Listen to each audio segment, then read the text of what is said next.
Okay, here we go.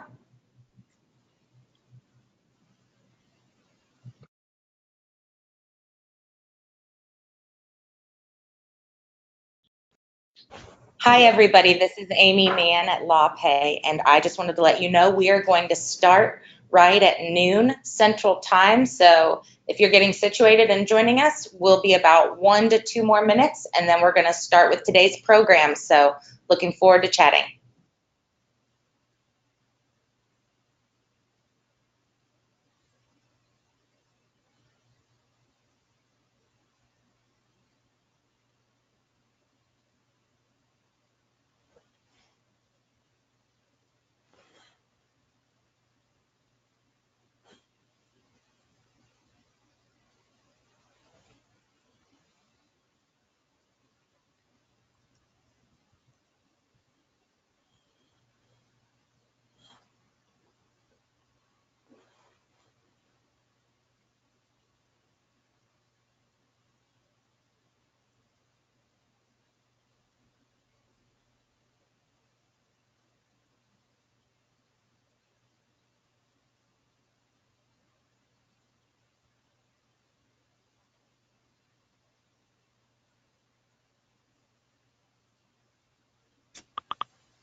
All right. Hi, everyone. Thank you so much for joining us today. Last day of the month for our joint webinar with Smith.ai.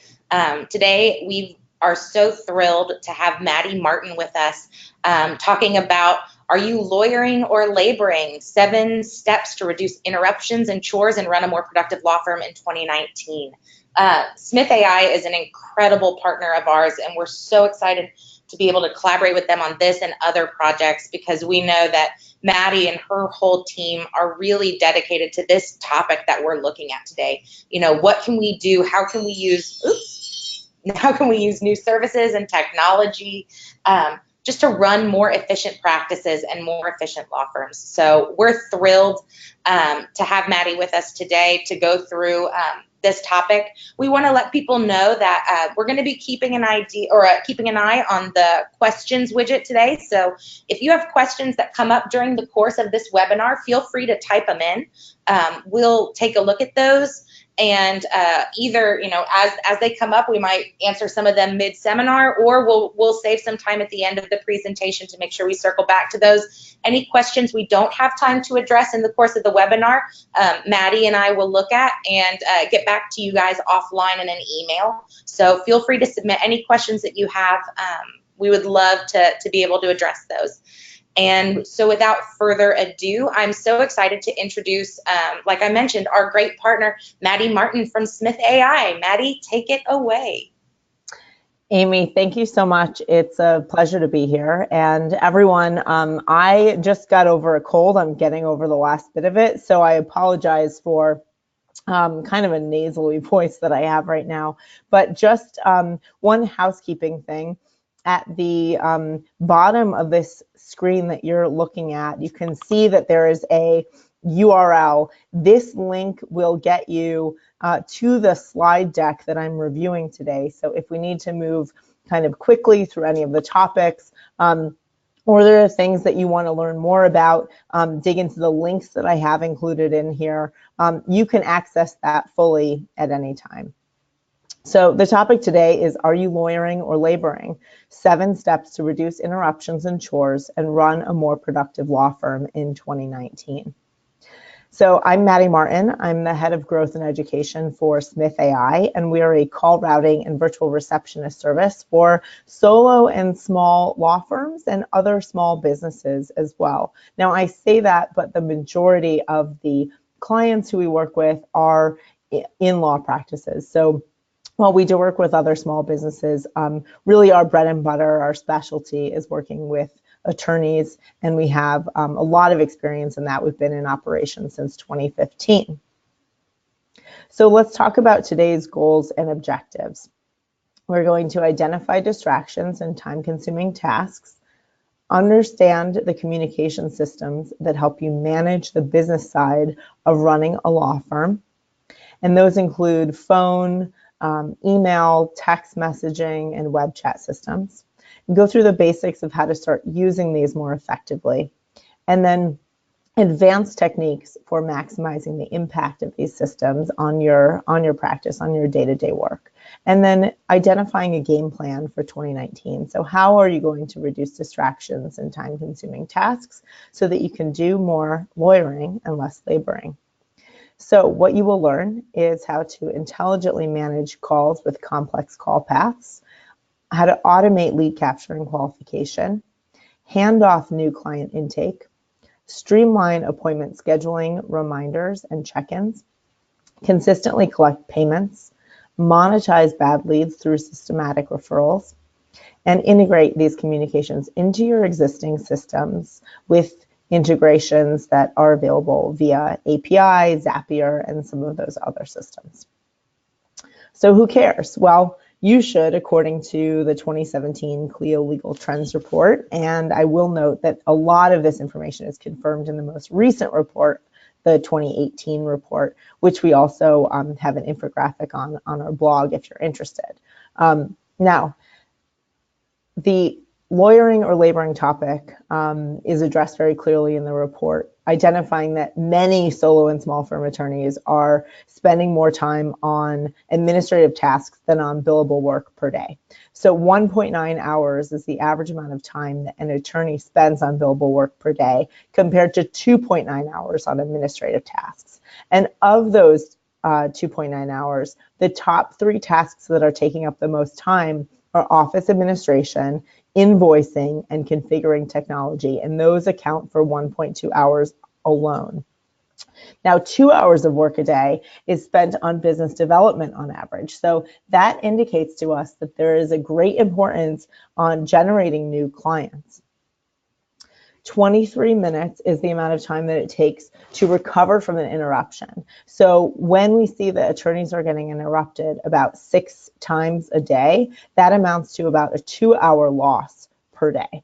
Now, what we find is that 2 out of 3 potential clients are saying that their decision to hire is based on an attorney's initial responsiveness to the first call or email. So if you're spending 2 hours a day on business development and generating those clients, but you're not responding to them, then immediately they're actually going out and finding other attorneys who are more responsive, and that's who's getting hired. And that can be through phone, can be through email, and increasingly through web chat and text messaging. And we'll get to that. Now, 86% is the amount of an attorney's earnings that is ever collected. So if you're not using an online billing solution, you are oftentimes losing out on capturing the maximum amount of those earnings that you deserve. Now, 39% is how much faster you can get paid when you do accept credit cards and online payments. So keeping that in mind, we will talk about that later on in terms of increasing the earnings capture through online payment methods and also using virtual receptionists there. So what does all this data mean? It means that there are a number of dilemmas, and I'll present 4 to you, although that's not an exhaustive list.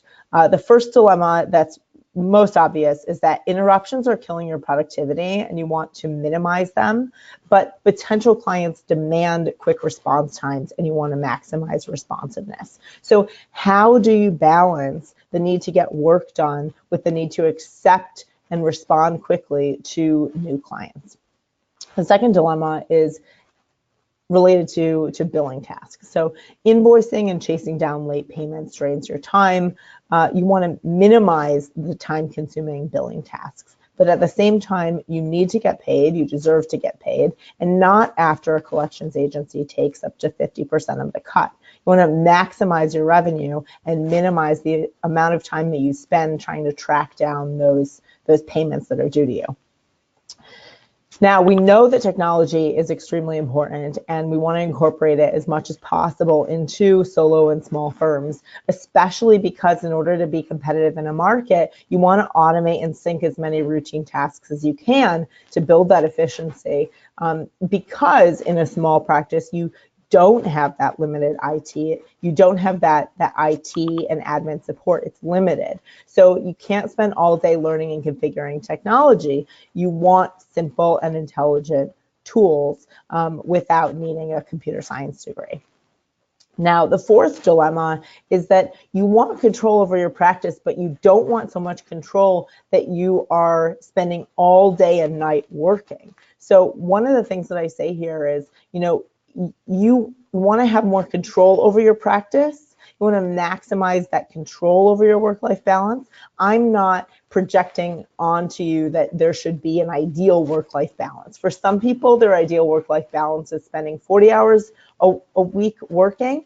For some, it's 60 hours a week working. For some, it's 30 hours a week working. So whatever that is, as you define it, your ideal work-life balance, what we want to do is help you achieve your goal. And that has to do with automating the routine tasks, spending the time on actually the lawyering work so that you're not, spending 80 hours a week because there's just a lot of inefficiencies built into the practice that you're running. So the solution is to adopt cost-effective and efficient systems for routing and tracking your communications, filtering out those potential clients and in the ones that are really well qualified to be clients for you, referring out the ones that you don't want to or can't work with, and then figuring out a really great solution for automating and streamlining intake, and then also scheduling callbacks and appointments to increase your responsiveness and to immediately connect with clients who are likely to hire you. So these systems must be affordable, customizable, easy to use and monitor, and as much as possible, comprehensive. So the fewer bills you're managing, the fewer systems that you're having to log into, the better.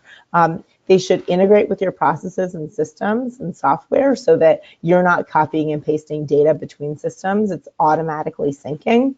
And then if you are utilizing outsourced services, humans like virtual assistants and bookkeepers and receptionists and paralegals, they should have reasonable discretion so that this outsourcing isn't taking up a ton of your time to manage and oversee and approve things for them. So let's talk about the communication systems that are an important component here. So have potential clients reach you. They can reach you via phone, email, text, and then website. And website chat, I'm including Facebook page messaging and contact forms and things like that. Any method of contact that's on an online property. I know that even like some online directories have web chat that can respond on your behalf. So that's included in that category as well.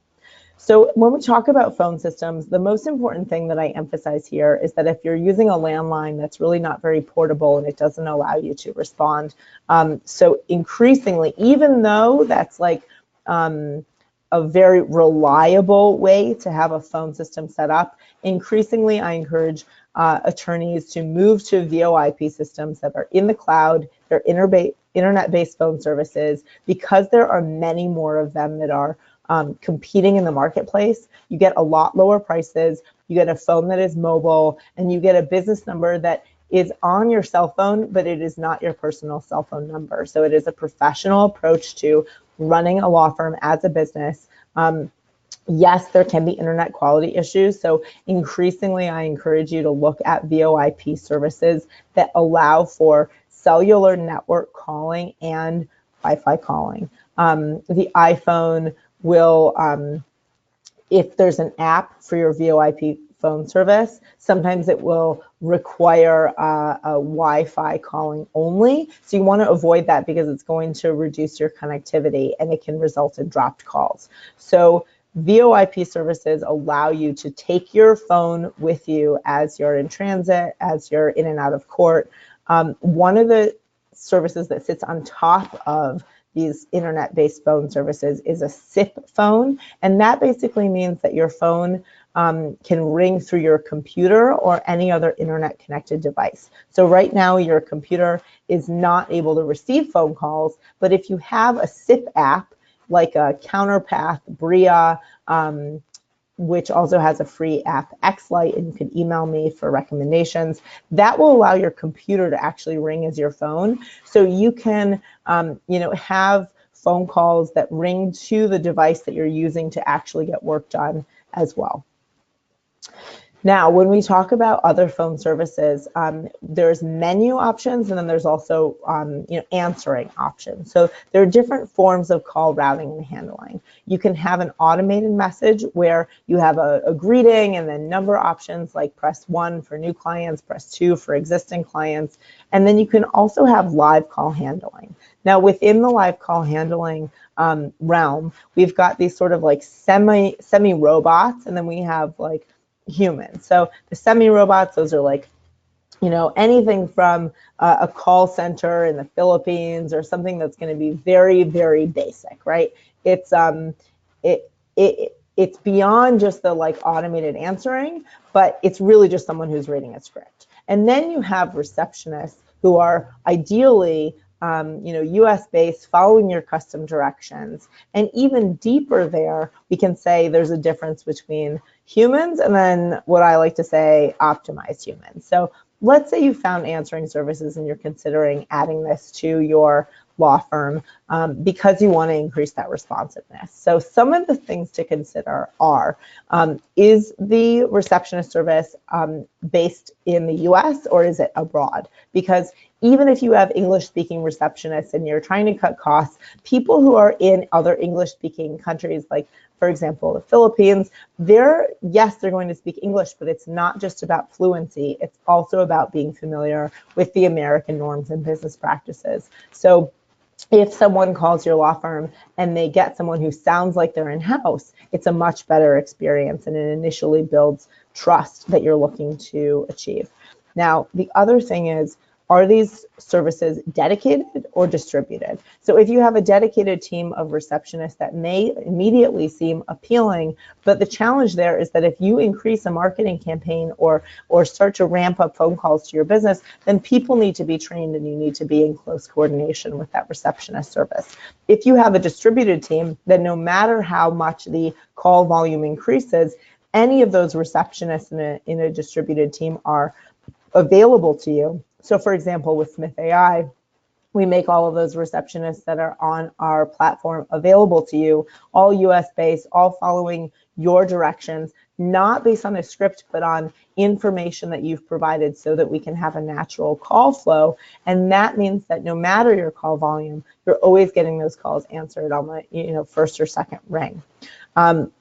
One thing to mention there, an affordable strategy for solo and small firm attorneys that want to keep their costs down with receptionist services, to optimize that cost containment, is to have you ring, is to have the receptionist service ring you first, and then as a backup, have the receptionist answer if you're not able to. So that can be a way to keep your costs down if you're paying per call or per minute. The receptionist service only answers if you're not able to, which reduces the amount of calls that you end up paying for. Now, one of the other ways that you can optimize receptionist services is to have them make outbound calls for you as well. So one of the things to consider is to make sure that they're not just able to receive calls, but also to respond to those contact form completions on your website. Now, obviously, when we talk about, the optimal experience with receptionist services, we can't neglect the fact that you could hire someone in-house. What I recommend is that the flexibility and the lower cost of a remote service really outweighs having someone in-house based on what remote services can do for you right now and how they can really sound like an in-house service. The challenge is that when you hire someone in-house, not only are you responsible for covering, their benefits, any other, whether it's, medical or any other bonuses or benefits that you include as part of a salary package, but it's also just one person who is answering your calls. So if you have multiple calls that are coming through, even if you've hired an in-house receptionist, and that's a fantastic experience for the person who gets that person live on the phone, if someone is calling or if they're out running errands or completing other tasks, the challenge is that they're getting interrupted or those calls are going to voicemail. So you don't have a system that operates when they're busy. So keeping that in mind, lower costs, more flexibility, greater ability to have any number of calls answered, the remote receptionist services are generally the ideal fit for a solo or small firm. You're also not repurposing, people on your team who are more valuable on other tasks. So often what we find is that solo and small firm attorneys are repurposing paralegals for phone answering, and that's just not an efficient way to be spending and using that resource. So some of the things to keep in mind, I often recommend that with phone systems, you're doing a secret shopping every so often. So there are ring delays that can happen and you may not be aware of them, but when people call your phone, it can ring more times for them than you hear on your end. I called an attorney the other day and it rang 8 times. And the only reason I stayed on the phone is because I had a meeting scheduled. But if I were a prospective client, I would have hung up well before 8 rings because I would have figured that this person is not answering. So be careful and make sure that if you have a phone set up, that you're auditing it every so often and making sure that your calls are getting connected quickly, because we're finding that with some phone services, that's not the case. Now, also keep in mind that if you're using a phone system that has routing and tracking, for example, you have a different phone number that displays on your website or a business listing page, make sure that if you are tracking those phone numbers, that it works to track incoming calls and not just click to call. If people are on their phones, and they can click on a phone number often, and that's how some of these phone tracking services work, but they will also dial that number. So make sure that if you're doing a marketing campaign and you're specifying phone numbers for that campaign or for a landing page on your website, that you're able to track all the incoming calls to that number and not just the clicks to call. And then again, with receptionist services, I recommend auditing as well. So make sure that they are consistently adhering to your directions, that they are professional, especially with whether it's dedicated or distributed, services. You want that receptionist, no matter who it is on that receptionist team, to answer your calls consistently every single time. It shouldn't be a gamble for your clients or leads who is answering the phone. Now, email systems, these are pretty self-explanatory, but one of the ways that I often talk about optimizing is to connect your CRM so that anytime you have a contact with a client and it's via email, that message is logged in that contact record in your CRM. Also, as much as possible, make sure that you are using bulk email tools if you have to send multiple messages to people. So if you have, something about, for example, holiday is coming up. So we have a lot of out of office times, maybe there's vacation times that you want your clients to know about. Don't, waste the time to individually email all of them. Use a bulk email tool like Mailshake, which is extremely affordable, or yet another mail merge, and create a spreadsheet with those names and emails. Create that template email in your Gmail or Outlook or whatever, and then send those on a bulk send basis where those fields are merged and it looks like a personalized email. It's not like a huge single email you're sending with everyone on BCC, but you have the ability to, at scale with one click of a button, a little bit of setup of that spreadsheet, then email everyone that message all at once. I also recommend, if you're capturing emails through your contact form, any other methods that you're using to get leads, that you are setting up email nurture drifts. So if the person doesn't immediately convert to a new client and you want to stay in touch with them, you want to stay top of mind, create a drip, a sequence of 1, 2, 3 emails that go out on a weekly basis or whatever cadence relates best to the decision-making process and that cycle. Have those emails go out. It can include testimonials. It can include maybe a example of your expertise, some tips for that sort of legal matter, how you demonstrate your expertise and share advice proactively to help establish yourself as someone who would be a great attorney for them to hire. This will increase your conversion rate if they don't immediately convert to a new client after that first call or email. Now, text messaging systems, these typically work with that VoIP phone service that I mentioned earlier. And you can actually text from your main number or a direct extension if you choose.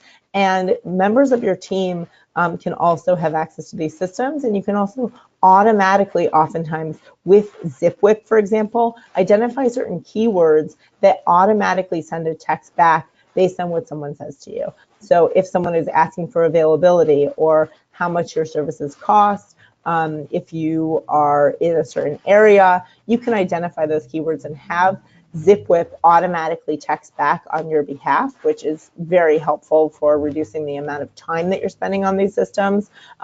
One thing with text messaging that I think is really important is make sure that if you have a phone service, specifically a VoIP phone service, make sure that it has business texting enabled, because I often talk to attorneys who say like, no, I'm not doing business texting. Is not something that I want to do. The fact is that your clients and leads are texting your business phone number. You just may not be receiving them. That's often what I find. So if they're used to texting their plumber, they're going to be expecting also to text their attorney. That's just the state that we're in right now. So if you're not receiving those, it's not because no one's texting you, and maybe because your phone system doesn't have them enabled. So make sure that you check into that. And I do encourage you to set up that business texting. It is a way that people are now preferring to get in touch, at least initially. There is also a way to connect your text messages to your CRM or practice management software so that you can log those calls and texts. So Time Miner, for example, will crawl your calls and texts and allow you to bill for that time that you're spending texting with clients. So that's a very important component here, that if you're going to open up that channel, you want to make sure that you're getting paid for that time, especially as it's with existing clients. So Time Miner can help you track and bill that time that you spend texting. Now, with web chat, there are a few different options that are available.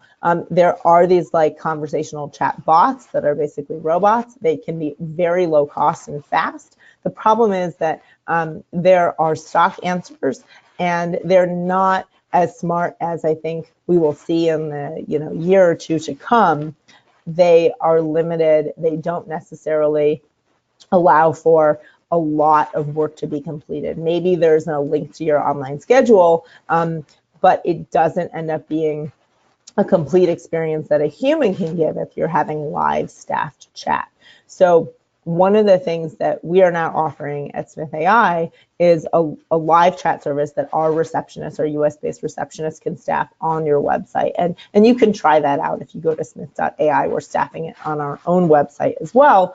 And the nice thing is that you pay per relevant chat. So you're only paying for people who are contacting you with the intention to work with you, not spammers or anything like that. And then you're able to get a lot of work done with a live person because they can follow the same instructions that you would provide to a phone receptionist, for example. So they can capture and qualify your leads. They can increase that responsiveness. They can even reduce phone calls and email interruptions that come through. So before someone even picks up the phone, maybe they can get their answers, really efficiently on a web chat. And that person who is staffing that chat is able to say, yes, based on your criteria, this seems like a well-qualified person to become a client. We're going to go ahead and schedule a callback or schedule a consultation for your paid.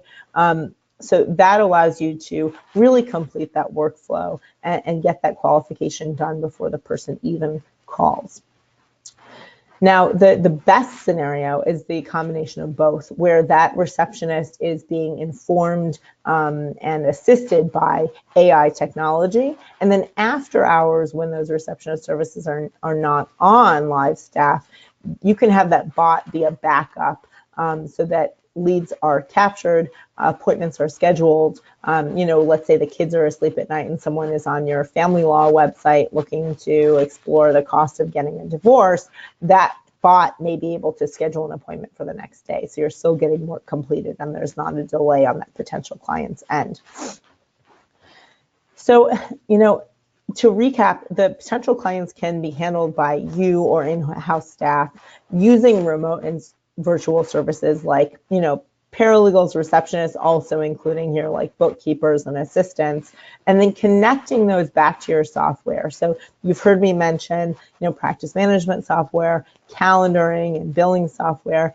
These are some of the ways that we are handling potential clients and also existing clients with both services and software. And really the key here to gaining efficiency is to connecting these systems.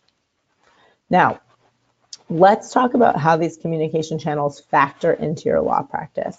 So maybe this is the first time that you've seen it laid out in this map, but you're already kind of familiar with this process. So there's a generation period for leads, and then there's the capture and conversion period for leads. So people will find you or be referred to you, and this can be through reviews, it can be through in-person referrals, it can be through a paid search campaign, it can be through social media or content marketing. Maybe you're writing articles that demonstrate your expertise, and that's helping to generate new clients.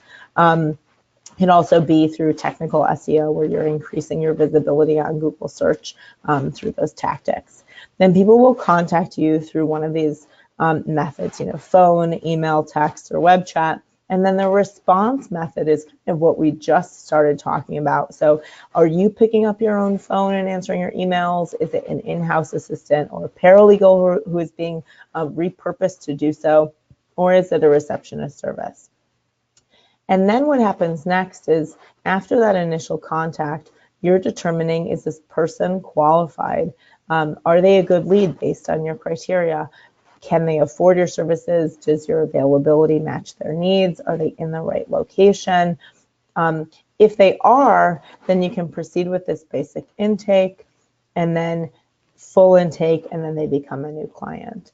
And within this intake period, you may also find that someone becomes a good lead, and then you want to schedule this intake and this initial appointment, but maybe they're a good lead and they aren't ready to make that appointment initially. So then there's this delay. There's a follow-up call. There's the email drip that I mentioned to help get them to convert to that first appointment. Now, if it is instant, then what a receptionist service or some in-house assistant can do is to transfer the call.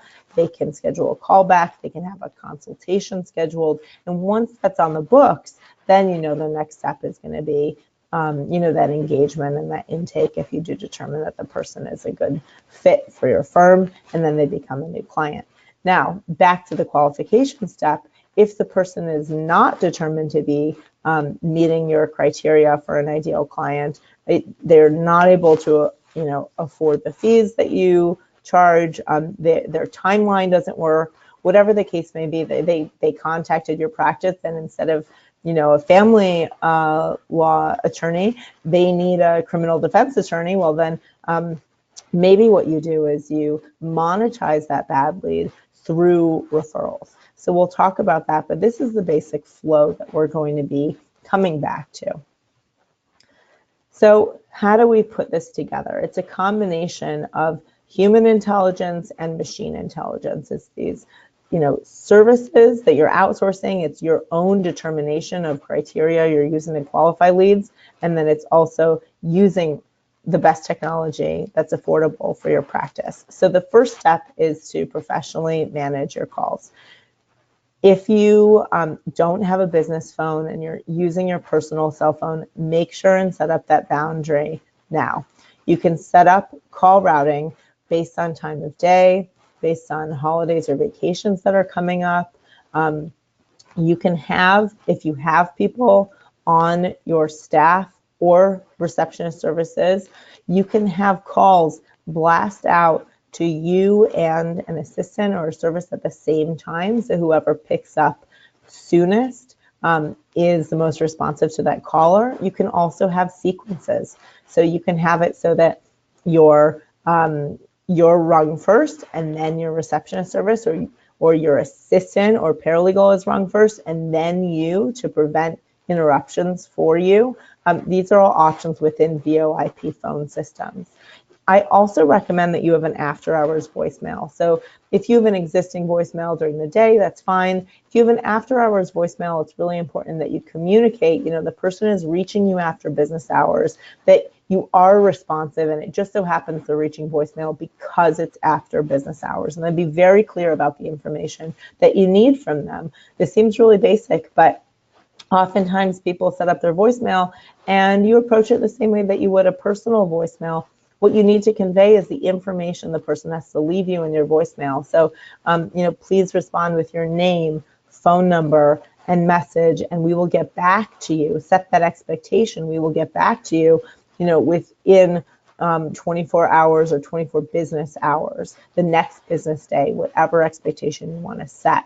So that person is more likely to wait for you to respond if they're a new lead and not reach out and contact another attorney. You can also have your office directory, and this can be in-house and outsourced teams. Again, I recommend that you have a system that allows you to call and text from any device. And you can upload your contacts to these systems, so it's really easy to communicate and you can see who is calling you. Now, the best VoIP phone systems that really allow you to better manage your calls are the ones that automatically block spam. So we have a phone system keypad that will automatically block 20 million known spammers. You can also individually block certain callers. So if there's someone who keeps contacting you and you don't want to receive those calls, rather than just ignoring it, you can actually block it so they're not able to reach you. One of the other things that you can do, and this is important for when you work with receptionist services as well, or just on your own in a standalone phone system, direct transfer numbers. So if you have a phone routing set up where, press 1 for this person, press 2 for this person, but there are certain people who don't need to hear that message. It could be a family member, or it could be, existing clients who are calling you, very often. They don't want to hear the message every single time. You can direct pass them to your extension because you know that they don't need to handle that greeting or menu. Also keep in mind that when you're setting up your phone, you may want the option of adding numbers for marketing purposes. As I mentioned, you can typically, with VoIP phone services and with keypad, we enable this for $5 a month, where you can have another phone number that's added for a marketing campaign so you can track the calls that are coming in. Now, if you have a receptionist service that's answering those calls, you can say, okay, I'm paying this much for people to call, I'm paying this much per call for the receptionist service, and I got this many new appointments out of it, and very clearly know what your marketing costs are for acquiring new clients. Now, the second step in improving the efficiency of your law practice is in automating lead capture and qualification. So you probably have a pretty good sense for the criteria that you want for these new potential clients. What makes someone an attractive client for you? So standardize these questions. Just sit down and identify that criteria that you're using, and then you're able to hand it off to a receptionist service or to an in-house assistant, whatever approach you take there. The first step is to identify those qualification criteria, and then you can hand it off. So what you want to do is identify the process as well. So if you have the criteria, what then happens with that new lead? What is your policy on consultations? So let's say that you determine that a consultation is the next step. What is the length? Is it 15 minutes? Is it an hour? Are you using a phone or Skype call or video chat?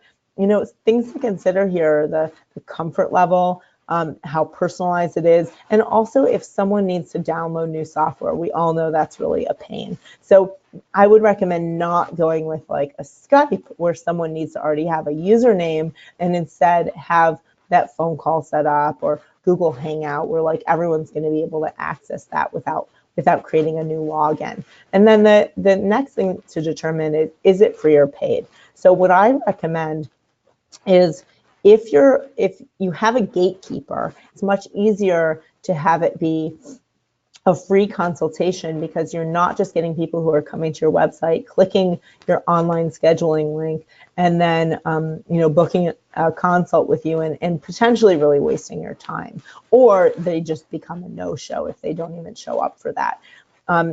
If you have it embedded on your website, I really recommend having it be paid. And what you can do is you can have that, if they hire you, be a credit on their account towards their first bill. So they're not paying anything extra at the end of the day. Now, if you have a free consultation and you have receptionists who are kind of the gatekeeper, if someone calls or emails and they're following up, then if they determine that that criteria is being met, they can schedule that consultation. The person receives the email. They know when they're getting that consult with you. Or you can even schedule just a callback. It doesn't have to be a formal consultation, but it can be a 15-minute callback from you or another attorney or paralegal at your firm to gather more information. Now, the third step, as I mentioned, is handing off this new client intake. One of the important things as you're identifying the criteria for your intake is identifying first how much information you require. This is often not like the full intake that's required, but just a basic intake. And one of the most important things, obviously, you want to collect contact information, but also, what is the nature of the practice area that's being applied here? Is it family law? Is it Social Security disability? Which area does it fall into? To make sure, obviously, that this person is qualified to work with you and what you specialize in, if you have a specialty. If it's on your website, you can offer a document upload option with a lot of different intake form solutions that are available, and that can be nice for people who are on their desktop or their laptop. But typically it's not something you're going to find if people are completing that form on mobile. So I encourage you that if you have an intake form, don't make that a mandatory component of completing it. Also, always ask for a lead. Always ask for the source. So how did this person hear about you? If you wait until later on, when that person is, maybe a day later or a couple days later, like talking to you and having that initial conversation, they may not remember how they came to your website. Obviously, referrals will typically remember who referred them. But if it was a search query in Google, or if it was a blog that they were reading, the recall there will diminish over time. So always ask initially, how did you hear about us? And I would recommend that if you have people who are staffing your phones, like receptionist services, you have them as part of that process. Ask that person on the phone, how did you hear about the law firm if it's a new client on the phone? Really important to capture that information immediately. Now, when we're talking about streamlining appointment scheduling, reminders, and check-ins, one of the ways that you can really hand off a lot of this is by embedding it on your website. And people who are coming, if they want to, if they read the information on your website, they determine that your law firm is probably a good fit for their needs, then they can immediately schedule an appointment. And again, I recommend having it be paid if you make it this accessible. Now, also, you can add in those basic intake questions into the scheduling process typically. I know that Acuity schedule once, not only do they have questions that are available for people to complete before an appointment is booked, but you can also embed payment solutions within those, such as LawPay, where you can accept payment, or you can trigger upon appointment completion an email that has a link to that payment page, like that landing page for LawPay, that allows people to enter their payment before that appointment actually happens. One of the nice things with solutions like Schedule Once and others is that you can also have booking with approval. So let's say you're not 100% comfortable with people just scheduling an appointment on your calendar. Booking with approval means that you can have multiple appointment times selected by that person, or even a receptionist service, and then have the email come to you to select one of those times that works best for you. So all of those will be times that you're available, but then you have the final decision to say, this is the one out of the 3 that I prefer the most, so that you're actively engaged in that, but you've still taken off a lot of time on your plate for that coordination that takes so much time for scheduling a new appointment. The nice thing here is that if you have a personal calendar that you maintain that doesn't connect to your work calendar, maybe there's a doctor's appointment or a kid's soccer game or something like that, this allows you to take that into account before having that appointment accepted. One of the other things that I recommend that you do if you're working with an assistant or a receptionist service is also have them make outbound calls to confirm any appointments, especially ones that are being booked online.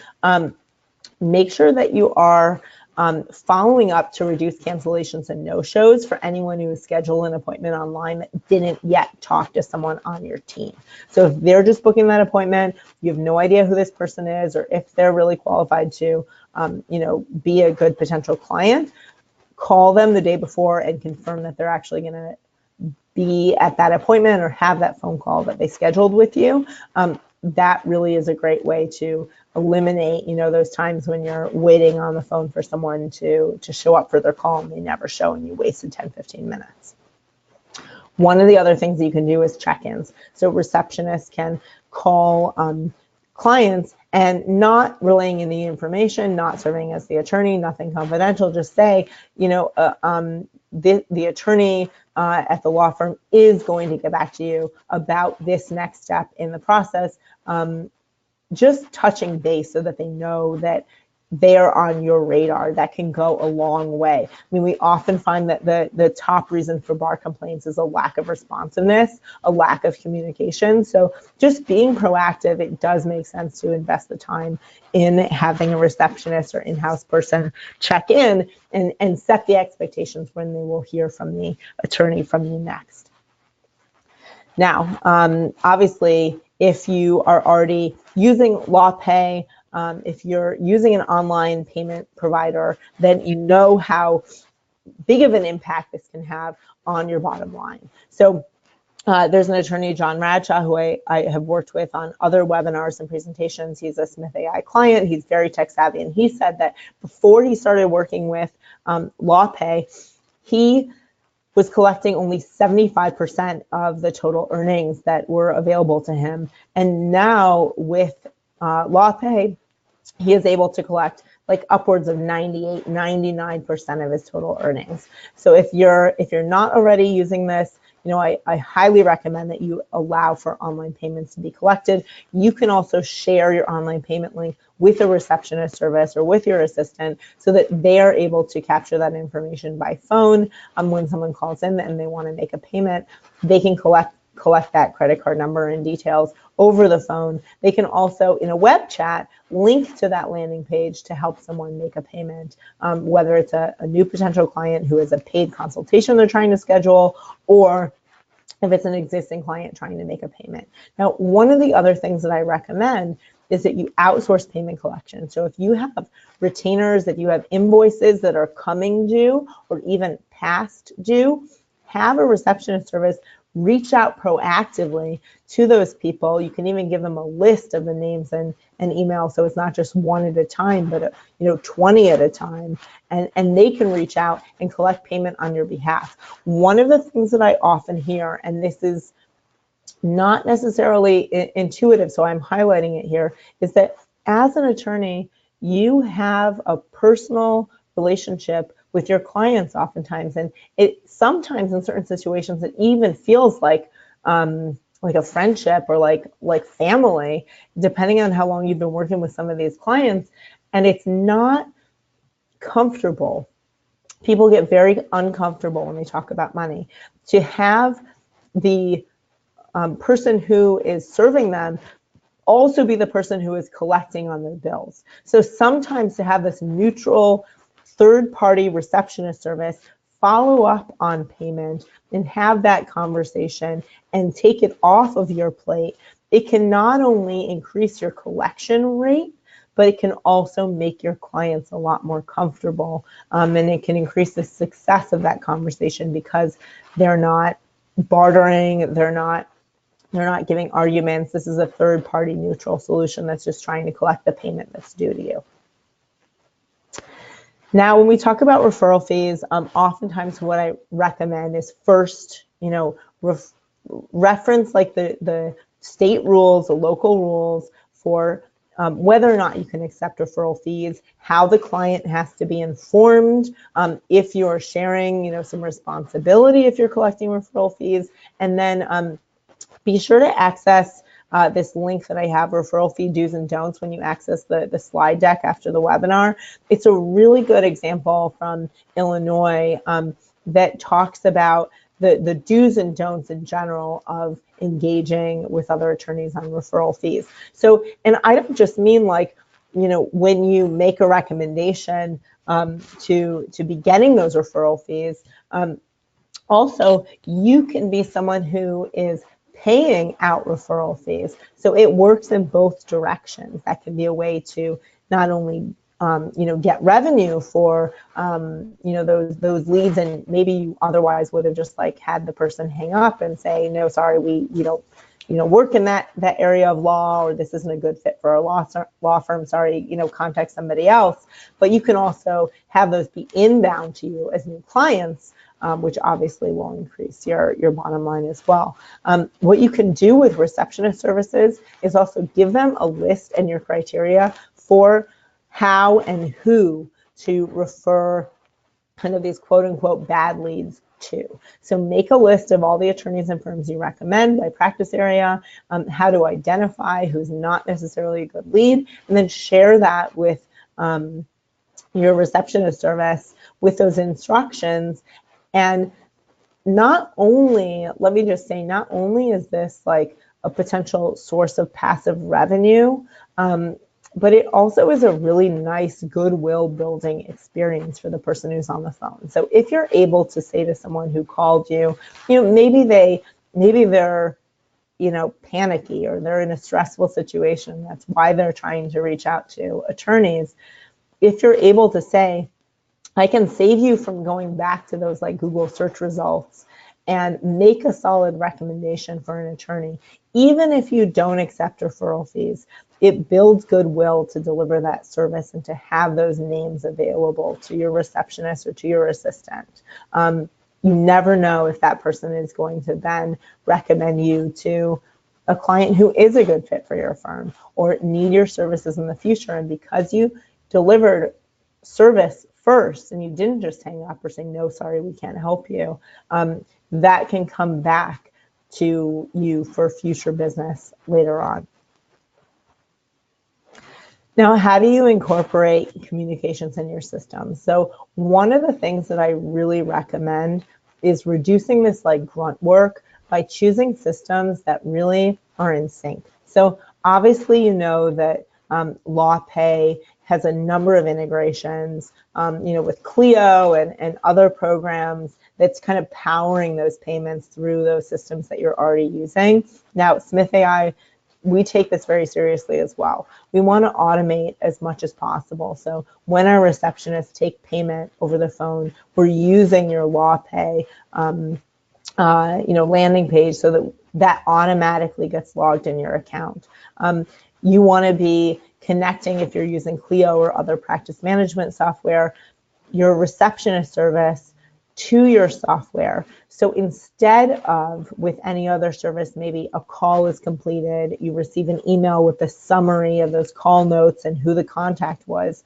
When an integration is in place, what happens is a new contact record is completed in your practice management software, or an existing contact, if an existing client calls in, for example, we can, as a receptionist service, match that phone number of the incoming caller or that email of the incoming caller, and take those call summary notes and log it in your communications in your practice management or case management software, so that you don't have to do that copy and paste grunt work, looking at the email, copying and pasting the summary notes into the new contact record, creating that contact record. All of that is done for you via the technology that connects these systems.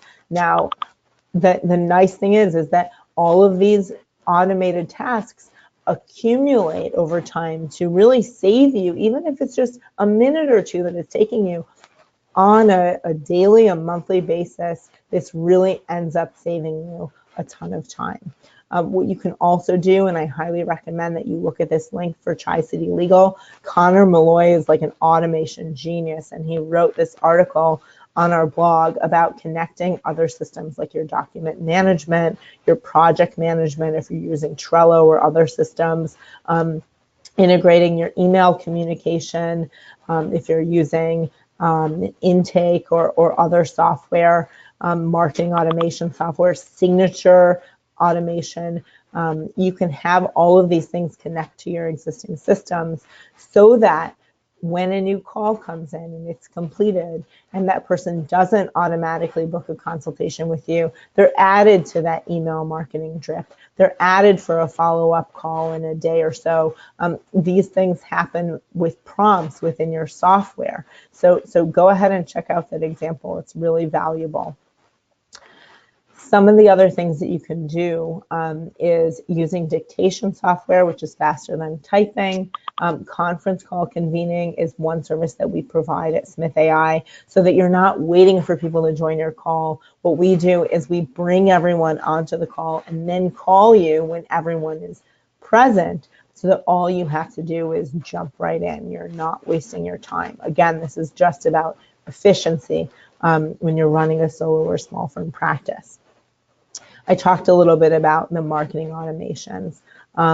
So when you are adding a phone number that's dedicated to a marketing channel, you have the better ability to track the leads and clients that are coming through there. So what is your game plan? So what I recommend is you track for 1 week your time. What are you spending time on for billable tasks and non-billable tasks? And then tag this time in a spreadsheet with what you're going to continue doing yourself, what you're going to streamline, what you're going to automate with software, and what you're going to outsource with a service like receptionist services. And then if you're not familiar with the Eisenhower decision matrix, it's just a way of basically considering how to prioritize based on importance and urgency, how you're going to change some of these tasks that you're working on, especially the non-billable things, to streamline them, automate them, and outsource them. And I'll say that the lead qualification and payments is most often the time-consuming stuff that you can easily outsource to receptionist services, and the data entry and the lead follow-up, those marketing automation emails, those are the most easily automated with software. Now, identify these kind of top 3 improvements that you're going to make in the next 30 to 60 days. So really trying to kick off like 2019 on, an efficient foot.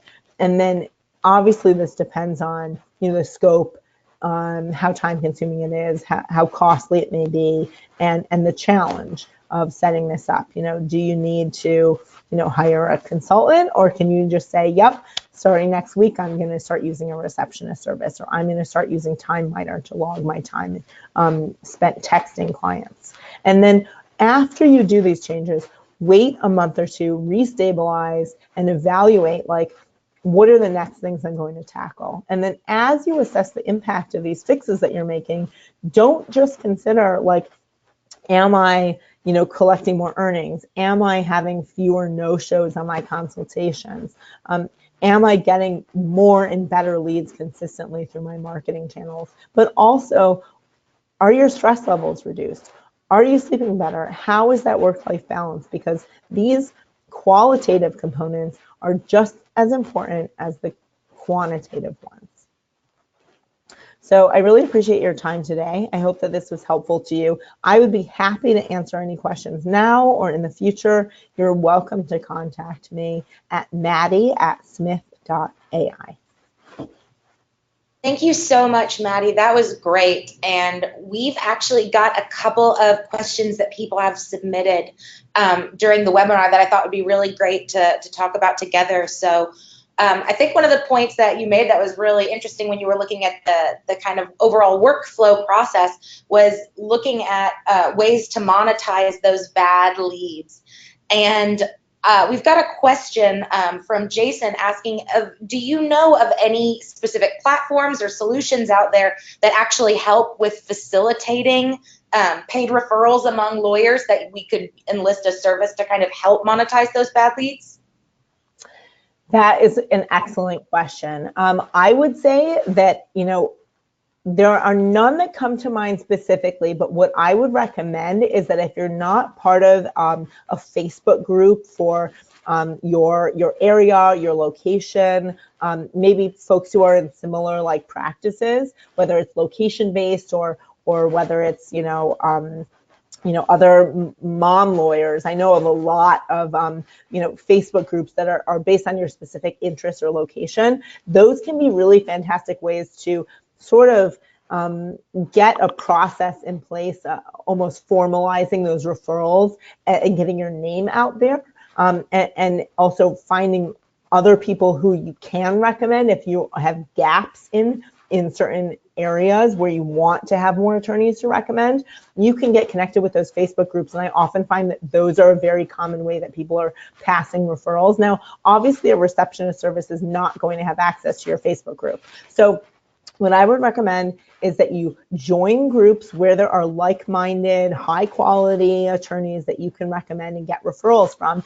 And then also make sure that if it's possible, capture the information via email, because maybe what you do is you have those phone conversations, and then you want to really provide that extra service where you follow up with them by email, and then you say, just to confirm, or as a resource for later if you're not able or you're not immediately ready to make a decision, here are the names and contact information of the people that I recommended over the phone. And then you establish that communication that way. But I don't know right now of platforms that are kind of like automated in that way. I know that there are e-commerce platforms if you want to start giving people affiliate relationships and codes, but I'm not sure if that's appropriate for the legal industry. That's just kind of an e-com solution. Great, thank you so much. I think we'll do one more question here. We've got a couple more in the pipeline, but we'll follow up with some of these over email as we move out. But we had a question from Hector asking, what does AI help, or Smith.ai help with? So Smith.ai is oh, sorry, I'm getting a little bit of feedback. Sorry. No problem. So we are a virtual receptionist intake and call routing service that handles both calls and web chat. So we pay,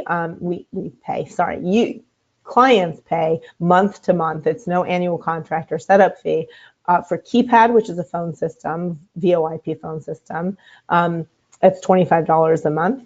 The virtual receptionist service, which is a phone answering and intake service. And then we recently just launched, and this is currently still by invitation only, a web chat service, which is live staffed with our US-based receptionists, and they can answer questions, handle lead qualification, scheduling, basic intake on your website with a widget that appears. And if you want to test that out, you can go to Smith.ai, and you're able to see and communicate with our receptionist that way. We can help filter leads. We can help schedule appointments with qualified leads.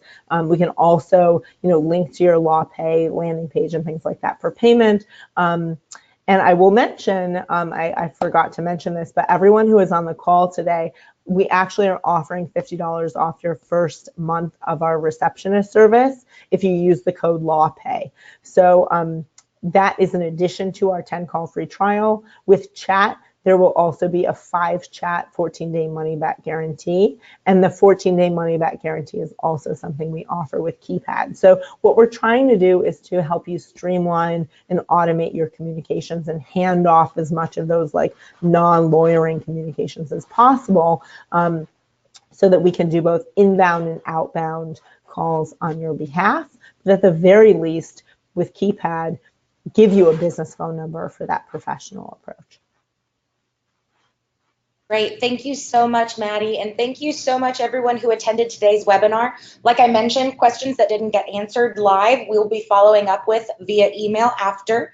And you can see Maddie's email address on the screen. So Maddie@smithai.com. If you have any questions, Maddie@smith.ai. Smith.ai, sorry, No, it's okay. Maddie@smith.ai. And then if you have any questions about LawPay, you can always reach out to us at experts@lawpay.com. We'll be sending out the recording of this broadcast in a day or two, and then we'll be following up individually with folks who asked questions today. So once again, thank you so much for your time. Thank you, Maddie, for your expertise and your wisdom in this topic. And I hope everyone has a great rest of their week and a happy December.